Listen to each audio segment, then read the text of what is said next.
Hello students, welcome to Hindi classes with Atul. आज की इस वीडियो में हम करेंगे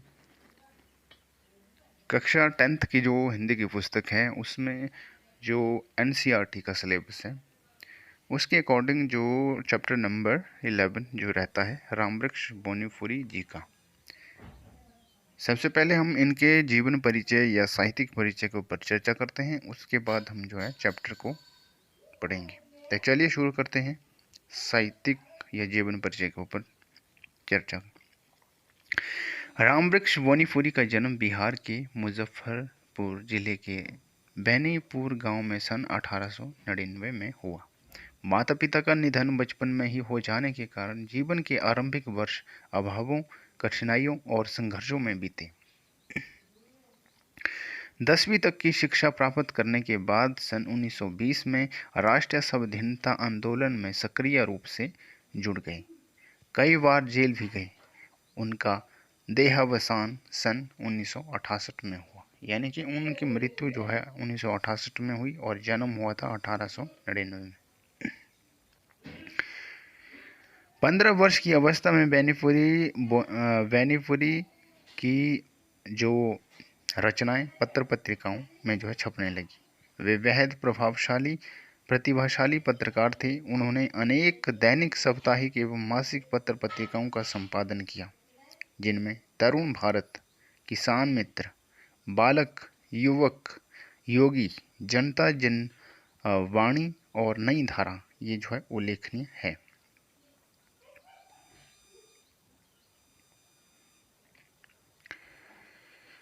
गद्य की विविध विधाओं में उनके लेखन को व्यापक प्रतिष्ठा मिली। उनका पूरा साहित्य बेनीफुरी रचनावली के 8 खंडों में प्रकाशित है। उनकी रचना यात्रा के महत्वपूर्ण पड़ाव है। पतितों के देश में उपन्यास उनका है। चिंता के फूल कहानी है उनकी। अम्बपाली नाटक है उनका। माटी की मूर्तें ये रेखा चित्र है उनका। पैरों में पंख बांधकर यात्रा वृत्तांत इनका है। और जंजीर और दीवारें इनका जो है संस्मरण आदि जो है।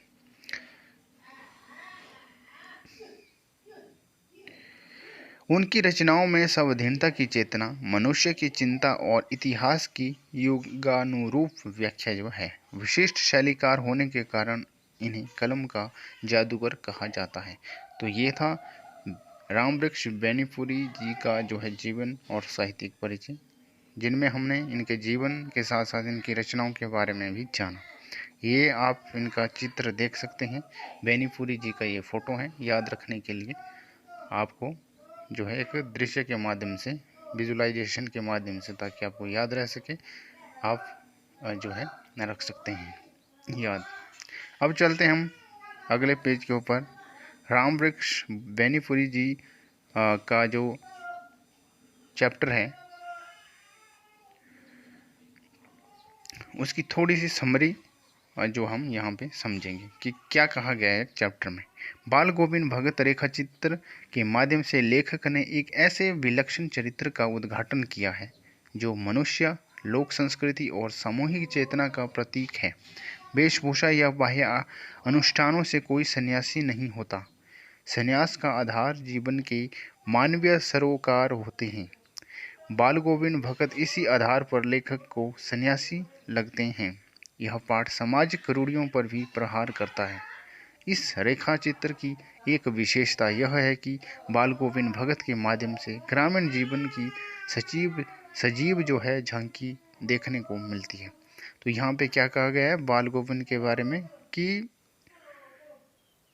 लेखक जो इस समय एक ऐसे चरित्र का उद्घाटन करता है, यानी कि ऐसे चरित्र को दिखाता है जो कि मनुष्य, लोक संस्कृति और सामूहिक चेतना का प्रतीक हो।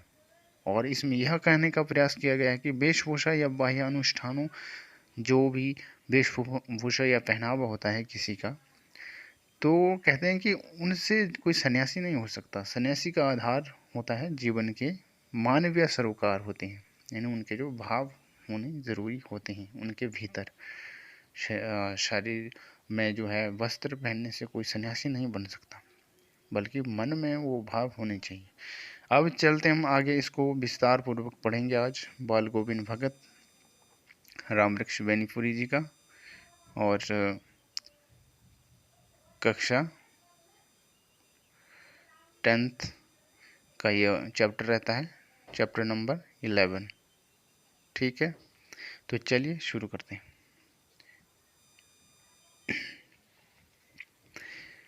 बाल गोविंद भगत। बाल गोविंद भगत मंझोले कद के गोरे चिट्ठे आदमी थे। 60 से ऊपर के ही होंगे। बाल पक गए थे। लंबी दाढ़ी या जटाजूट तो नहीं रखते थे, किंतु हमेशा उनका चेहरा सफ़ेद बालों से ही जगमगाए किया रहता। कपड़े बिल्कुल कम पहनते। कमर में एक लंगोटी मात्र और सिर की कबीरपंथियों की सी कनफटी टोपी। जब जाड़ा आता एक काली कमली ऊपर से ओढ़े रहते।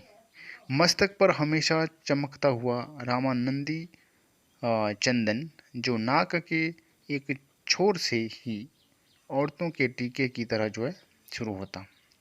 यह जो कहा गया है कि बाल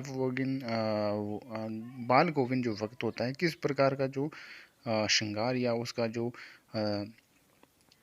धारण जो किया होता है उसने, ये इसके बारे में यहाँ पे जो है कह रहे हैं कि किस प्रकार से देखने से लगते हैं। गले में तुलसी की जड़ों की एक बड़ोल माला बांधे रहते। ऊपर की तस्वीर से यह नहीं माना जाए कि बाल गोविंद भगत साधु थे। नहीं, बिल्कुल गृहस्थ। उनकी गृहिणी की तो मुझे याद नहीं। उनके बेटे और पतोहू को तो मैंने देखा था। थोड़ी खेतेबाड़ी थी। एक अच्छा साफ सुथरा मकान भी था।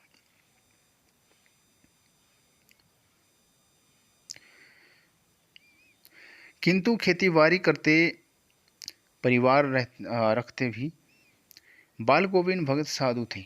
साधु की सब परिभाषाओं में खरे उतरने वाले। कबीर को साहब मानते थे। उन्हीं के गीतों को गाते, उन्हीं के आदेशों पर चलते। कभी झूठ नहीं बोलते, खरा व्यवहार रखते। किसी से दो टुक बात करने में संकोच नहीं करते, ना किसी से खामखा झगड़ा मोल लेते। किसी की चीज नहीं छूते, ना बिना पूछे व्यवहार में लाते। इस नियम को कभी कभी इतनी बारीकी तक ले जाते कि लोगों को कुतूहल होता।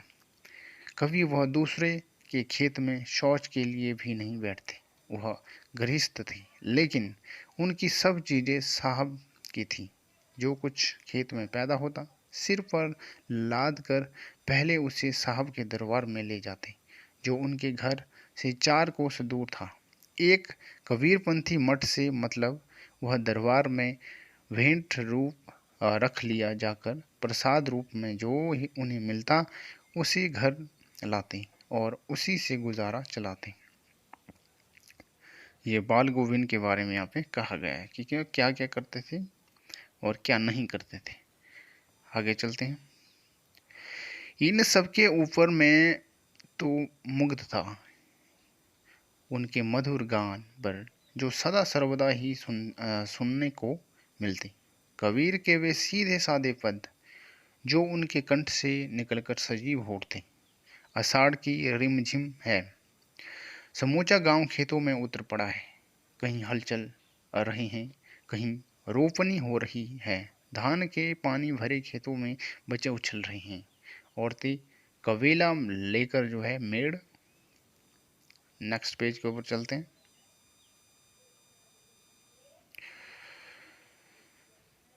मेड़ पर बैठी हैं, आसमान बादल से घिरा, धूप का नाम नहीं, ठंडी पुरवाई चल रही।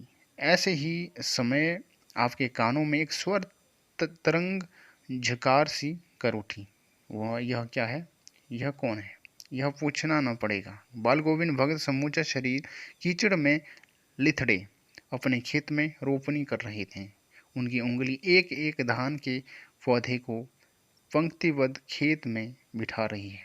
उनका कंठ एक एक शब्द को संगीत के जीने पर चढ़ाकर कुछ और ऊपर स्वर्ग की ओर भेज रहा है, और कुछ को इस पृथ्वी की मिट्टी पर खड़े लोगों के कानों की ओर। बच्चे खेलते हुए झूम उठते हैं। मेड़ पर खड़ी औरतों के होंठ कांप उठते हैं। वे गुनगुनाने लगती हैं। हलवाओं के पैर ताल से उठने लगते हैं। रोपनी करने वालों की उंगलियां एक अजीब क्रम से चलने लगती हैं। बाल गोविंद भगत का यह संगीत है या जादू? इसके बारे में यह हम कह रहे हैं बाल गोविंद भगत के बारे में। आगे, भादों की वह अंधेरी अंधरीतियाँ, यानी भादो मास जो होता है या महीना होता है, उसके बारे में यहाँ पे कहा गया है। अभी थोड़ी सी देर पहले मूसलाधार जो है वर्षा खत्म हुई है। बादल की गरज, बिजली की तड़प में आपने कुछ नहीं सुना हो, किंतु अब झिली की झंकार या दादुओं की टर टर बाल गोविंद भगत के संगीत को अपने कोलाहल में डुबो नहीं सकती।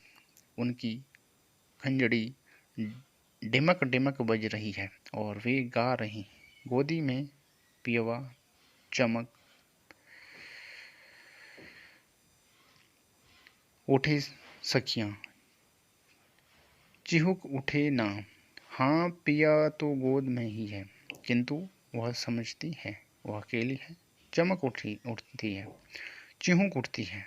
उसी भरो बादलों वाले भादों की आधी रात में उनका यह जो गाना अंधेरे में अकस्मात कौंध उठने वाली बिजली की तरह किससे न चौंका देता। अरे, अब सारा संसार निस्तब्धता में सोया है। बाल गोविंद भगत का संगीत जाग रहा है, जाग रहा है। तेरी गठरी में लागा चोर, मुसाफिर जागा जरा। कार्तिक आया नहीं कि बाल गोविंद भगत की प्रभातियाँ शुरू हुई, जो फागुन तक चला करती। इन दिनों वह सवेरे ही।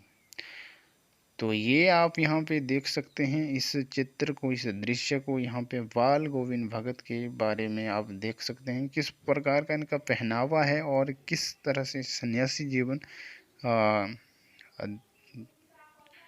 लगता है इनको, जो पहनावे से कि सन्यासी जीवन जो इन्होंने धारण किया हुआ है या ये सन्यासी जीवन जीते हैं और एक अच्छा और स्वच्छ जीवन जो है, एक अच्छे विचारों का जीवन यह जो है जीते हैं और कबीर पंथ को ये मानते हैं। आगे चलते हैं नेक्स्ट पेज के ऊपर।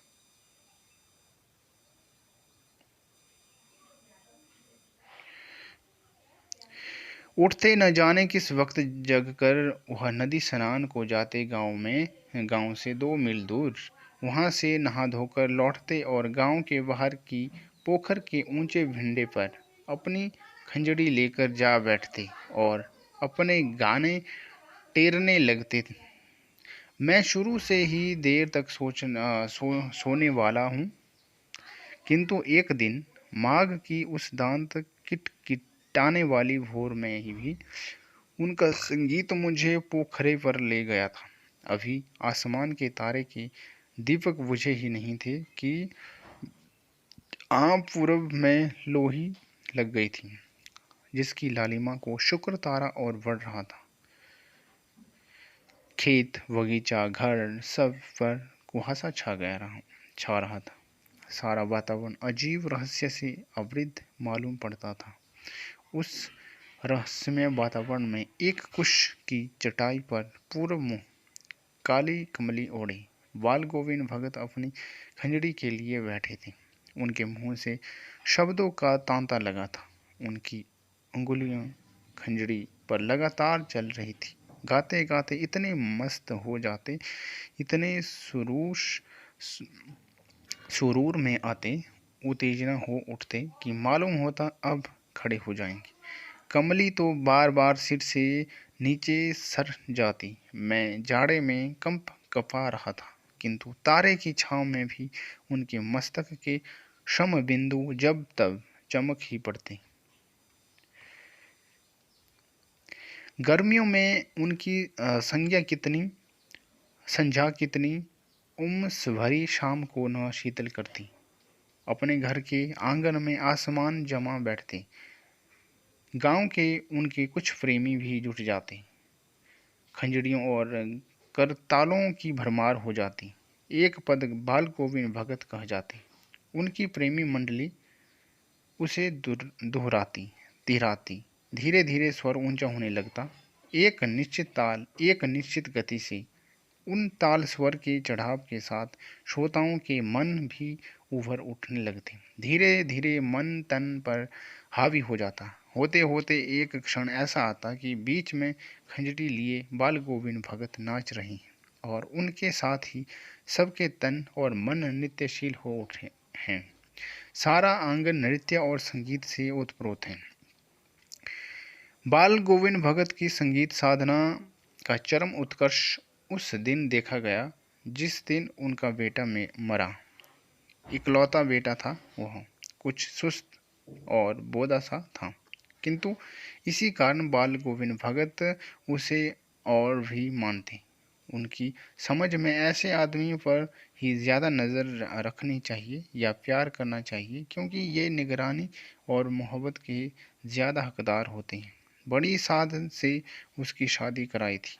पतोहू बड़ी ही सुभंग और सुशील मिली थी। घर की पूरी प्रबंधिका बनकर भगत को बहुत कुछ दुनियादारी से निवृत्त कर दिया था उसने। उनका बेटा बीमार है, इसकी खबर रखने के लिए लोगों को कहा फुर्सत, किंतु मौत तो अपनी और सबका ध्यान खींचकर ही रखती थी। हमने सुना बाल गोविंद भगत का बेटा मर गया।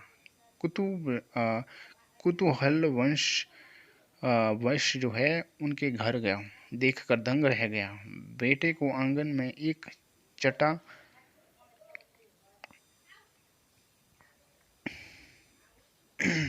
एक सफ़ेद कपड़े में ढांक कर रखा है।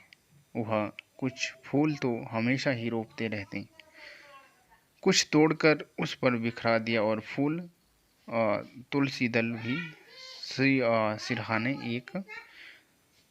तो ये था, इसके अगला पेज है रखा है और उसने सामने ज़मीन पर ही आसमान जमाए गीत गाए चले जा रही। वहीं पुराना स्वर, वहीं पुरानी तलीनता। घर में पतोहू रो रही, जिसे गांव की स्त्रियां चुप कराने की कोशिश कर रही है, किंतु बाल गोविंद भगत गाए जा रहे हैं। हाँ, गाते गाते कभी कभी पतोहू के नज़दीक भी जाते और उसे रोने के बदले उत्सव मनाने को कहते। आत्मा परमात्मा के पास चली गई, विरहिणी अपने प्रेमी से जा मिली। भला इससे बढ़कर आनंद की कौन बात। मैं कभी कभी सोचता यह पागल तो नहीं हो गए, किंतु नहीं, वह जो कुछ कर रहे थे उनका विश्वास बोल रहा था। वह चरम विश्वास जो हमेशा ही मृत्यु पर विजय होता आया है।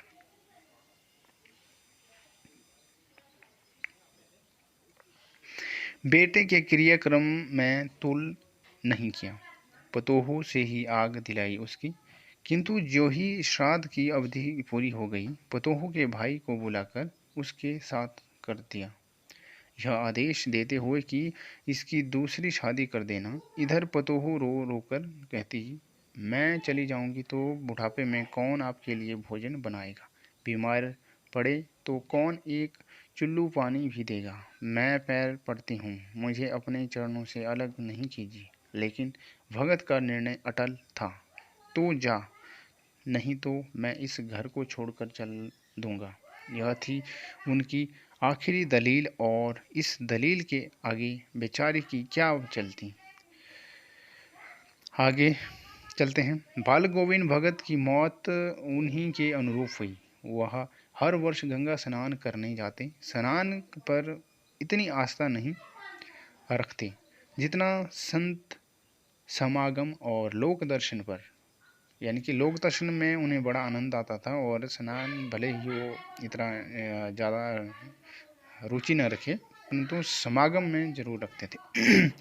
पैदल ही जाते। करीब 30 कोस पर गंगा थी। साधु को संबल लेने का क्या हक, और गृहस्थ किसी से भिक्षा क्यों मांगे। अतः घर से खाकर चलते तो फिर घर पर ही लौटकर खाते। रास्ते भर खंजड़ी बजाते गाते, जहाँ प्यास लगती पानी पी लेते। 4-5 दिन आने जाने के लिए लगते, किंतु इस लंबे उपवास में भी वही मस्ती। अब बुढ़ापा आ गया था, किंतु टेक वही जवानी वाली। इस बार लौटते तो तबीयत कुछ सुस्त थी। खाने पीने के बाद भी तबीयत नहीं सुधरी। थोड़ा बुखार आने लगा, किंतु नेम व्रत तो छोड़ने वाले नहीं थे। वहीं दोनों जून गीत, स्नान, ध्यान, खेती बाड़ी देखना दिन दिन खिंचने लगे। लोगों ने नहाने धोने से मना किया, आराम करने को कहा, किंतु हंसकर टाल देते रहे।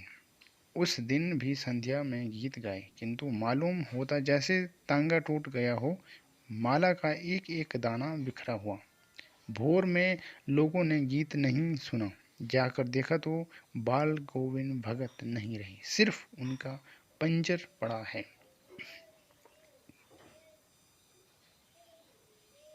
तो ये था बाल गोविंद भगत चैप्टर राम वृक्ष बेनीपुरी जी का, जो कि इसके जो अभ्यास के क्वेश्चन हैं जो कि ये आप देख सकते हैं, first second third fourth fifth six 7 और 8th, ये जो है क्वेश्चन दिए गए हैं अभ्यास क्वेश्चन, यही जो है एग्ज़ाम में आते हैं।